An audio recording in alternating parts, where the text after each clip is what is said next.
Marcus, It's time. we're here We are here. again. Yep. We are here. It's been a big build-up, big off-season. To the game or to this episode? Bit of both. Bit of both. But no, I was more specifically talking about the game. Yeah. We've got a lot to run through. It's going to be one of the best Richmond Carlton matchups I think we've seen in a very, very long time. No, it is going to be Both really good. sides pushing for potentially top four, we both hope.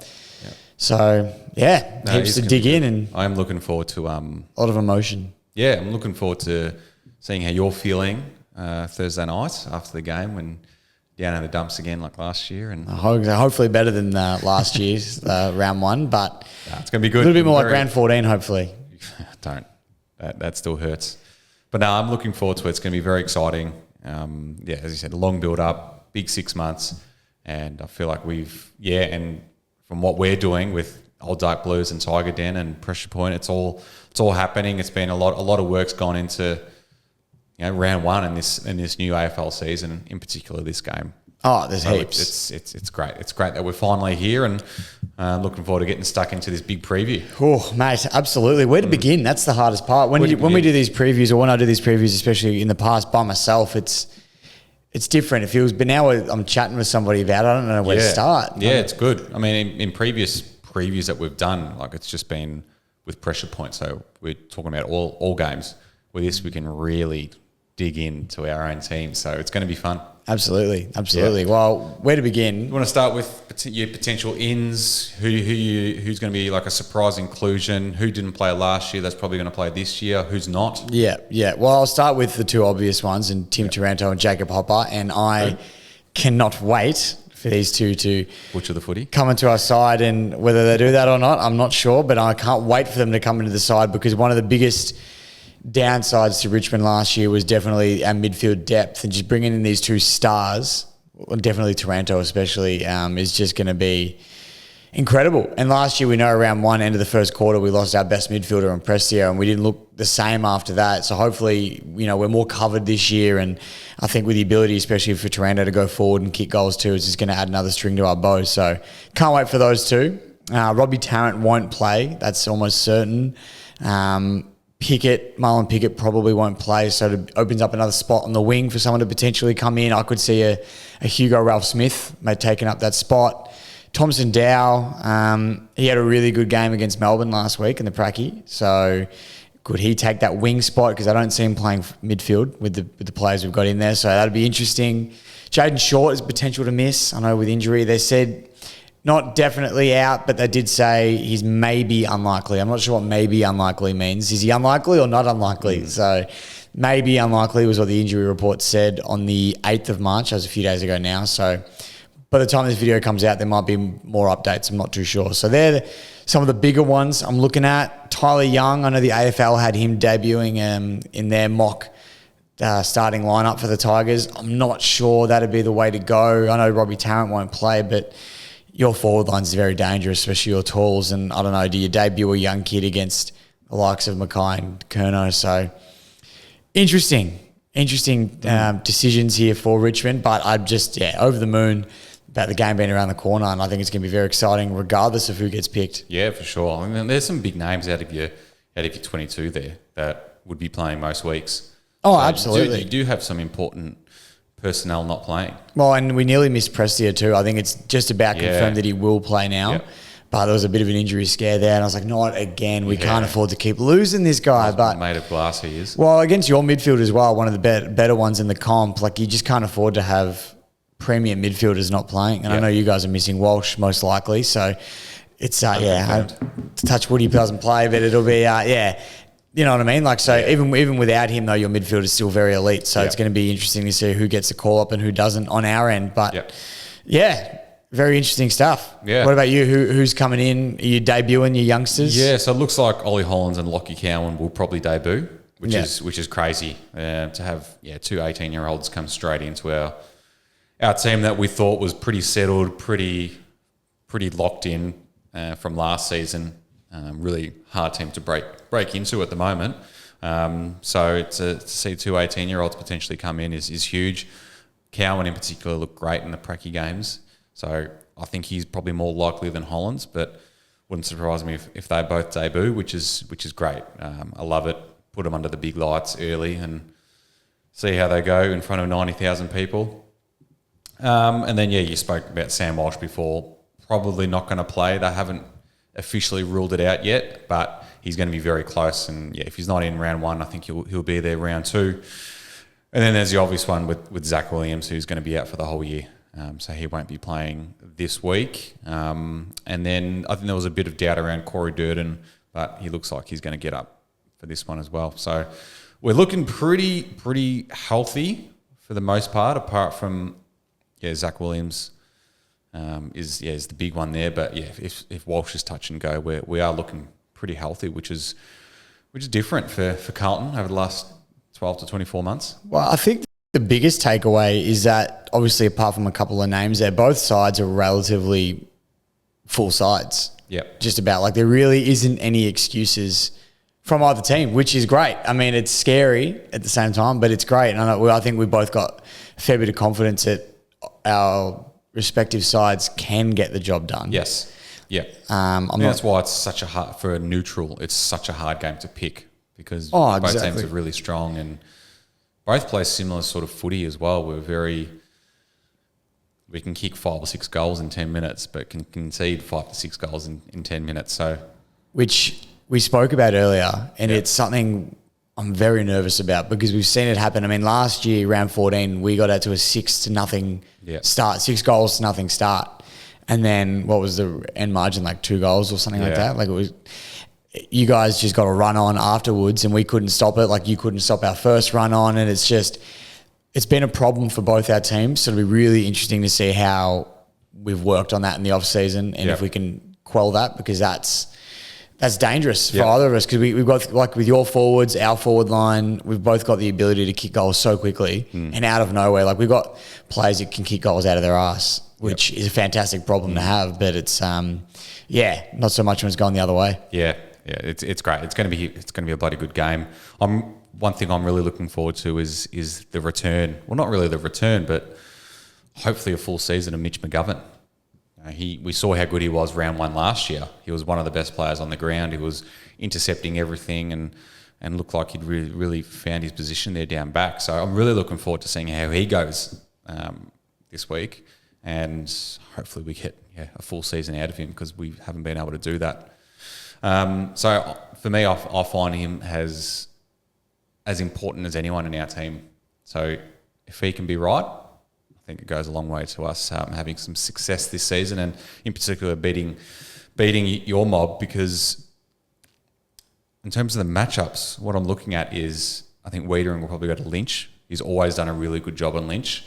Wiedering didn't play on Lynch in round 14 because Wiedering was out injured. Lynch, I think, had a pretty good night that night, didn't he? So had a decent, then in round 1, day. on previous round 1s, Lynch hasn't done much at all. So I think Wiedering goes to Lynch, and then probably Lewis Young, I think, maybe goes to Rewalt. Probably Rewalt. If Bolter goes down there, potentially. Bolter? Yeah. I hope not. He has a tendency to, doesn't he? He does, but I love him up back. I just think his strong suits, he's better up back. Like, we'll keep him as a defender, and I think we're going to need him. Pardon? In the Pracky games? No, he kicked a goal, but that was running from the back line. Okay. He didn't play up forward. Not that I saw, unless I missed a quarter or something here or there. But no, I think he'll play back line, and I think he's going to need to. I reckon he'll probably take Charlie. Yeah, I feel like athletic. Yeah, they're both those athletic beasts, and I reckon it'll actually be a really good matchup watching those two go at it. So what about Harry? Harry, I just don't know. I mean, there's obviously one in Grimes is the obvious one. If Ben Miller plays or Tyler Young, I'd say that one of those two would go to Harry. Being the tall timbers, and then Grimes because he can play tall and small. Yep. Dylan Grimes, so we've got options with him. I feel like Grimes could go on a Silvani potentially. I mean, even Nathan Broad could take a Silvani or something like that. So we've got options there, but it's going to be interesting. I mean, but your key forwards, like, I think, kicked 1 goal between them in round 1 last year. Pretty much unsighted last year. Yeah. So, and you guys still got the job done, obviously. So it's going to be interesting to see if they do have another impact, or if our backline can do a job on them again. Yep. We play more of a team defence role, I've noticed, Richmond, more so than the one-on-one matchups. I think it just works better because of the lack of probably star key defender. Like I wouldn't consider Grimes a key defender. He can play that role, but he's not as notable as probably like what your Wiedering is for you guys. Is that like that key backline general side type thing? So I think we play better team defense. So that's something that I'll be keeping a close eye on. Yeah, and the midfield battle is going to be very intriguing. Like who goes to do you play a tag on Cripps? Do you? We never do. You don't. We never have in the past. Whether we've changed that, I'm not sure. Didn't round one last year. Yeah, no, we definitely didn't. But let's run through some of your players that you think will go through the midfield, and I'll run through some of ours. And they're just the names that we're going to be dropping here are nuts. Yeah. So the obvious one, Cripps will spend a lot of his time there. He's another one that will probably drift forward. So if you're already stretched down back, then I think it makes sense to move Cripps forward at times. So he'll definitely drift down there. Then you've got George Hewitt, Adam Chera, who's going to run through there as well. If Ollie Hollands debuts, he'll even get a run through there. Zach Fisher goes through the middle too. We've got options to run through, which is quite scary. And then the other big body in Matt Kennedy, who was one of our better players in round one last year as well. So it's a pretty big-bodied midfield. Absolutely. So it's going to be, Well, and then you got them. They'll be coming up against some of our boys who we're a little bit bigger now. We're a little bit bigger heading into this year. We've got Prestia. Dustin Martin will no doubt run through there. He'll probably play predominantly forward, I'd imagine, but he'll run through there no doubt at the right times. Tim Taranto, definitely going to be going through there. Jacob Hopper, like I mentioned before, those boys are going to go in there. Hopper's that bigger body we've probably been lacking. Shea Bolton will no doubt have a run through there. And then you got some other guys, like whether they get a game or not, it's hard to say, but like a Tyler Sonzi might run through there. He did a really great job last year. I loved watching him. Jack Ross, I would like to see get game time. So if he plays, he'll run through there, no doubt. Jaden Short can go through there as well. Like we've got some good options now, which I'm really happy with. It'll be running through our midfield. But I think just our starting midfield and Prestia, Dusty, Cochin, I forgot to mention. I know he's probably going to go forward a lot this year, but he'll run through there like he did in the pracky matches. So he's older, but he's got that level head. He's smart. So I'd always trust having Cochin in my midfield. So the matchups are going to be great. Oh, Jack Graham, I don't know how I forgot him. Jack Graham, Fridge, he'll be running through there as well. Another big body that we can use, especially against some of your bodies. So the matchups in that midfield are quite scary. Yeah. I forgot to mention if Sam Walsh does play, he's another one that can roll through there just casually. Yeah, just casually if he gets a call up. So it's scary. It's scary for sure. All over the ground. Oh, 100%. I'm over the moon about what we might be seeing this Thursday night. So in terms of what's speaking from you're representing the Richmond fan base here, what's some of the general noise coming out of Richmond in terms of what you guys sort of are expecting this Thursday? Like what do you want out of it? What do you see as your biggest threat to the game? Run me through the mindset of the Richmond fans at the moment. Flag Tigers. Flag Tigers. Oh, is it? Okay. Yeah, Flag Tigers. Yeah. So I think we're going to go on another back-to-back run, and it all starts this Thursday. Maybe the three-peat this time around. We'll have to wait and see. Yep. So, obviously for this round, I think it's probably the obvious one too. The biggest concern is probably your forward line. Obviously your midfield is full of stars, but I feel like ours is pretty darn good as well. So not too concerned in that sense. Like that'll just be a great battle, but I feel like your forward line is very, very good. And if Charlie and Harry get on a run, like we saw what they can do and what they've done last year, and they're only going to get better because it's both young guys as well. So that's probably my biggest concern. But then again, I think we can really do some damage on our forward line as well. I think our forward line is pretty stacked as well in terms of some of the players we've got. Like you've obviously got Tom Lynch, who I know he's had a bit of a hard time against Wiedering in the past, but if he gets going, he's hard to stop. Jack Rewalt, I think people think just because he's 35 or whatever, he's still a star. Like Jack Rewalt, he's a gun. He's one you're going to have to watch out for.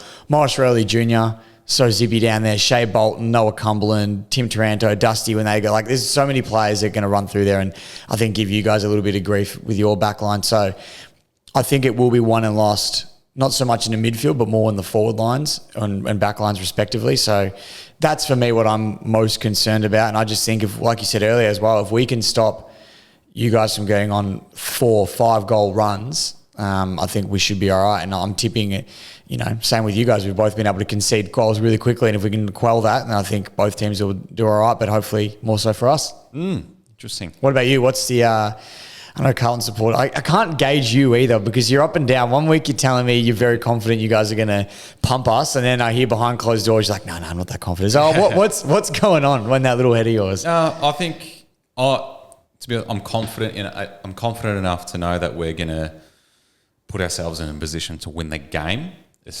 I'm just concerned of, Richmond's star power and whether we can handle that and to see the lessons that we learnt last year, because that was our issue, was holding on to leads and closing out games, which we all know what happened last year to Carlton and the way they finished the season. So I think that's my concern. Like I'm not doubting our quality and what we can bring. I feel like we're going to definitely, I think we'll win, definitely. But what concerns me is, just the factor, if we're 3 or 4 goals up halfway through the last quarter, how do we take the game from there? Have we learnt our lesson from last year? That's what I'm concerned about. Because if Richmond come back and after we've had a strong lead, then that's like, well, what have we learnt from last year? So that's what I'm concerned about. But I'm confident. I think I can speak on behalf of all Carlton fans. I think we're all heading into this season pretty optimistic, knowing that this is our time. No more excuses. We've got the list. This is probably the best Carlton list we've seen in 20 years. So this is the time. And there's no excuses anymore. And as I said, we're relatively healthy, bar 2 or 3 players. So it's a really exciting time, and I just want the season to start now. I just want to know that we're going to work. We all know. We all envisage in our head that we're going to have a really good season and we're ready, but I just want to see it now. I'm sick of this build-up. With the day of recording, it's Monday, public holiday. It feels like a Sunday, but we're 3 days away. Here we are. Like, it's nuts how close we are. And by the time this goes out, there'll be 2 days left to go. So it's nuts how close we are to the start of the season. And I like what you said there, because I think a lot of Richmond supporters are in the same boat. And it's funny, like last year, the way we ended our season was different but similar in the sense that it was heartbreaking, and I feel like we both felt like we should have gone further into the season than we did. I thought we should have beaten Brisbane up that game. Like, to beat Brisbane away in Brisbane would have been huge as well, and we would have come back to the G, and who knows what could have been. And I think Richmond supporters, including myself, were very excited just with these 2 new inclusions in Taranto and Hopper, just thinking that they're going to be that difference maker. But I mean, who knows? Without them, if we had won that game last year, who knows where we would have gone? And I know you could say the same for Carlton if you had beaten Collingwood in that last game. Who knows? But it's exciting, and I think we're very optimistic as well that we can really take our season forward in top 4. Like, why not? I think that's the biggest question is with both our sides as well. I feel like you'd be the same, and just thinking, why can't it be us again this year? And I can't see any reason why not. If we can stay healthy, I can't see any reason why we can't be a really successful side again, and give it one more crack with a few of our older boys on the side, and let them really finish off their careers strong. So I can't wait. I think this weekend is going to be amazing, and I'm really interested to see as well the dual ruck battle, because I was just having a look at your list as well, and I forget that you guys are no doubt going to have TDK and Pitnet getting up there. Not necessarily. Well, you'd assume so on face value. As from my point of view, you're not expecting them both to play? Potentially. I'm not sure what they're going to do. Like, what have you got? You've got the Nank. We've got the Nank, and then... You don't play the 2 ruckmen, do you? We normally don't, but now there's an extra player on the bench. So that changes things, you'd imagine. And we could... Like, Soldo, I thought, was all right on the last weekend against the D. So you could bring Soldo in. If Ben Miller plays, he can play ruck and backline, so you've got that dual option there. Personally, it's hard because obviously I want to see what you guys are going to do as well, but I wouldn't mind the dual ruckman because Nank, when he can go sit in the hole in the backline, do a really good job down there, and I like what he can do. And then Soldo is probably a better forward because he is so big and hard to spoil against, because Nank's not a massive guy, but Soldo is. So I think we've got that option there. So I would personally like to play the 2 talls, just to throw a bit of a spanner in the works. And then if you guys weren't to play your 2 talls and you have Silvani ruck, I think Silvani against like a Soldo in size-wise in the tap ruck contest, you feel like we would have the wood over you there. Silvani does his role very well, but you feel like one-on-one at just pure tap ruck sense, I feel like we'd have you covered. But who knows, if you guys play TDK as well, then it's going to be a very interesting battle. Yeah, I'm intrigued by that. I think it just because you guys don't usually play that dual ruck role, I'm starting to think that we might not as well. I think, Pitnet will probably be our, if we were to choose one, I think he's probably the one that will start. But it wouldn't surprise me if both of them play. They both played in round 1 last year, so I'd put my money on them both playing, but not surprised either way. Is this a ploy by Carlton to not play TDK too much to lower his value so he doesn't try to look elsewhere? Because there's a lot of whispers. There's a lot of whispers going around there. He might be looking elsewhere. There is. And I think it's surprising because he's a gun. Like, he's a young player, obviously, but he's got a lot of upside to him. So, I mean, I'd be stoked if he doesn't play because I think it's a big help. He took a hanger on us last year. Like, his athleticism is awesome. I think I've said this previously. He's got one of the best highlight reels at the club. He just needs to bring it all together into a game and be a bit more consistent, because there's games where he really does go missing. Probably being a bit harsh on him. He hasn't even played 50 games yet. But I think that's a knock on him, is he goes missing a lot. He's inconsistent. Will take an unbelievable hanger or do some amazing ruck work, but then we'll go missing for a couple of quarters. I think that's the issue Carlton supporters have sometimes. Yeah. Pitnet's more your traditional ruckman. He's a bash and crash, really complements our midfield because we rely on our clearance work and our contested possession, and Pitnet's there putting on blocks and really getting in and under. So I think that's why the coaches prefer Pitnet, and that's why the fans do as well. Tommy's good, but it's just hard to fit him in, especially because we've already got the two bigs up forward. So like, where do you place him? Yeah, so it's going to be it's an interesting one, but I'd have my money on both of them playing, I think. Yeah, no, that's the thing. I agree. I think with our boys, I think we probably will go the two rucks. And I know we haven't done it recently, but you go back to 2019 and 2020, like we had both ruckmen play. 2020, sorry, Soldo was injured, but 2019, both ruckmen played like through the finals, grand final, and it worked. So I can't see why we wouldn't be able to make that work again. Yep. So I'm really excited to that. But I didn't mind what you said before about TDK, and I likened him a little bit to what I considered Shea Bolton probably 2 seasons ago, in the sense that all the potential in the world, like to be like one of the best players in the comp, but they're an almost player. Like they're, like, just say you go up for a big hanger, you get up high and you just fumble it at the last minute, or you're centimetres off being one of the best players, or becoming one of the best players in the game.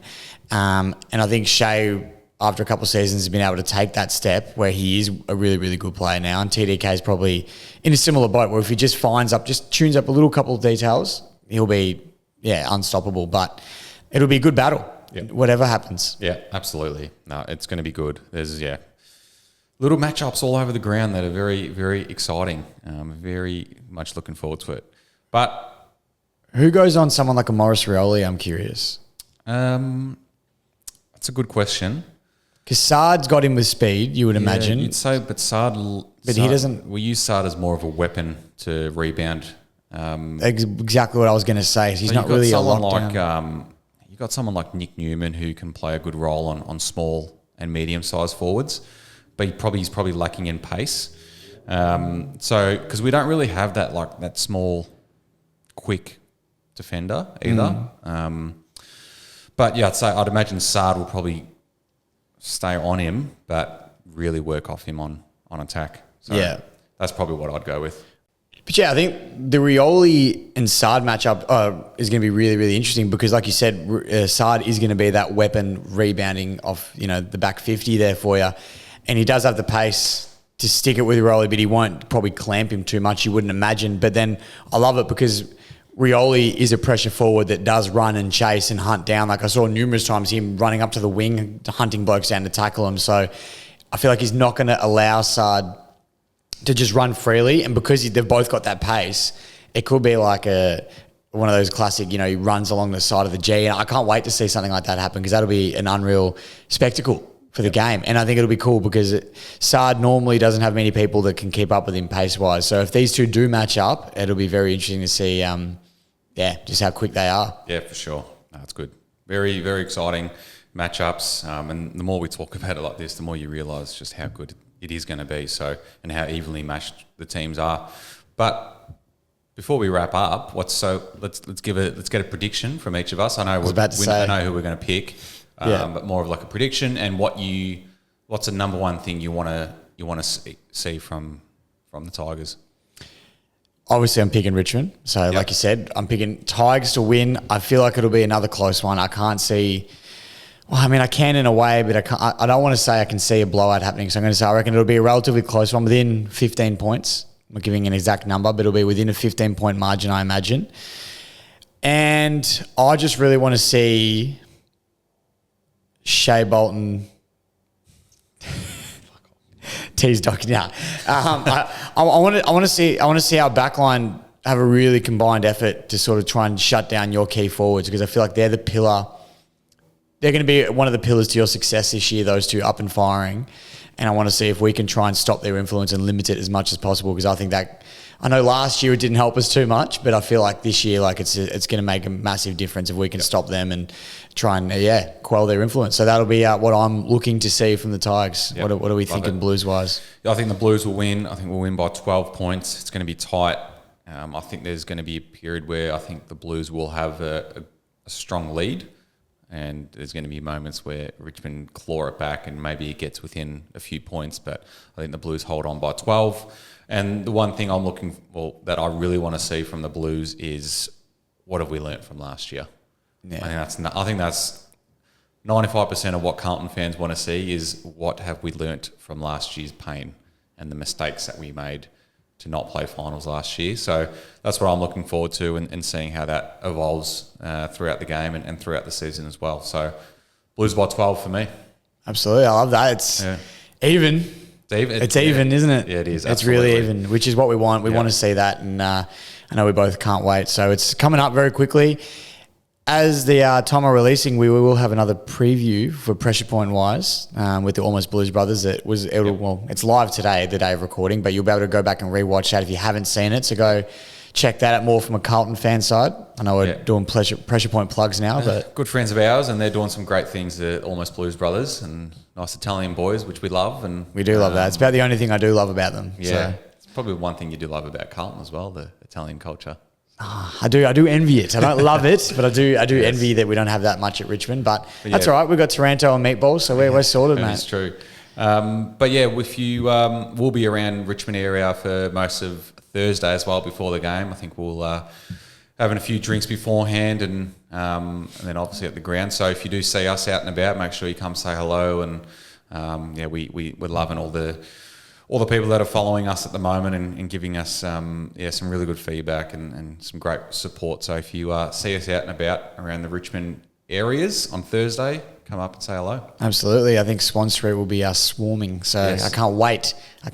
And we have taken the day off work. We're making the most of it. Yeah. We're lapping it up. Yeah. So I hope my boss isn't watching this one, but yes, gave plenty of notice. It's all right. Yeah. Day of annual leave. We're allowed to take them. So absolutely. So it's going to be a great day, and very much looking forward to it. So all the best, mate, and may the best team win. Absolutely. Go Blues. Yeah.